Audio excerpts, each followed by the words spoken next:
Hello everyone. Today the topic of this video is virtual residency interview.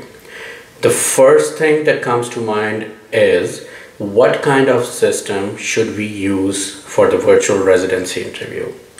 You can use a desktop system with a good webcam. You can also use a laptop with a good built-in webcam, or you can use either a desktop or a laptop with an external webcam. What I would prefer is using a good desktop system, either with a good built-in webcam or an external webcam. You don't have to spend a lot of money to buy an expensive webcam.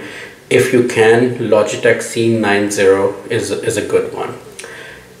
Second, if you are in a country that could have a power outage, your system, either it's a laptop, your desktop, it should be connected to a generator or a UPS, because we don't want interruption while you are having the interview. Okay, that is very, very important.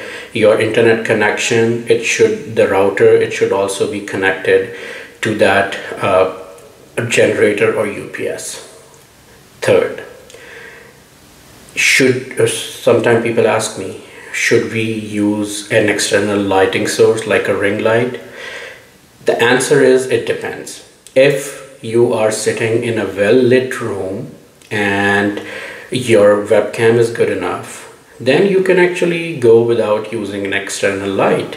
But if you are sitting in a room where there's not a lot of natural light, then I think it's better to use a ring light. Again, not very expensive. If you're buying from US, $10-20, and if you're even buying from Pakistan, it shouldn't be that expensive. One thing, again, this is very important. If you wear glasses like me, and if you're using an external ring light or any ring light, very important, not a lot of people would tell you this.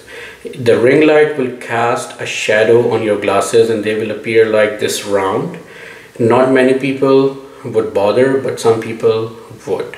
So if you can see well enough without the glasses, I would recommend doing the interview without the glasses. But if you cannot see at all without the glasses, then I would recommend adjusting camera and light in such a way that it does not cast any shadow.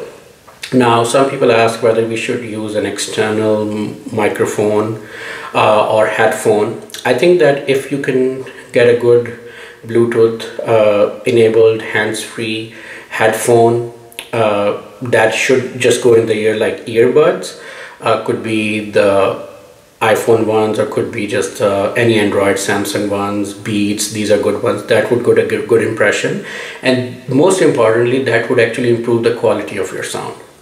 Most important thing in virtual interviews is that you have to be patient. You have to listen to the questions carefully, and then you can take a couple of seconds to respond, because we are not sitting in front of each other, so there could be a lot of crosstalk which does not give a good impression.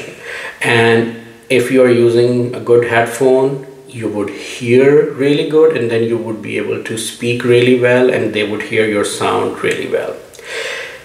One thing which is also very important, that don't sit in a room which is extremely hot and you are sweating while during the interview, or you are in a very cold room and it's chilly, and that also makes you uneasy. So these are the most important things that I could think of to start with. Now, a lot of time people would ask the dressing. I would just dress as I'm giving an in-person interview. It should be formal dressing for both male and female applicants. Formal dressing. You don't have to put a lot of makeup if you are a female applicant, and if you are a male, you don't have to put a lot of gel in your hair. Just dress up formal. If I'm a male applicant, I would also wear a tie. If you want to wear a coat, you can, but even a tie with a dress shirt is fine. Especially for male applicants, don't try to give rough looks, please. It does not give a good impression. If either you have a beard, then trim it. If you don't, then shave it, because these rough looks, they don't give a very good impression. In the end, what I would say, that virtual interviews have their own anxiety, but if you can have a reasonably good setup, and if you can present yourself in a way that they are able to understand you, then virtual interviews are easier as compared to the in-person interviews. I would also be doing some mock interviews, and with the permission of the applicants, I'll be sharing some of those mock interview videos on my YouTube channel. So I would request you to subscribe and share. Thank you.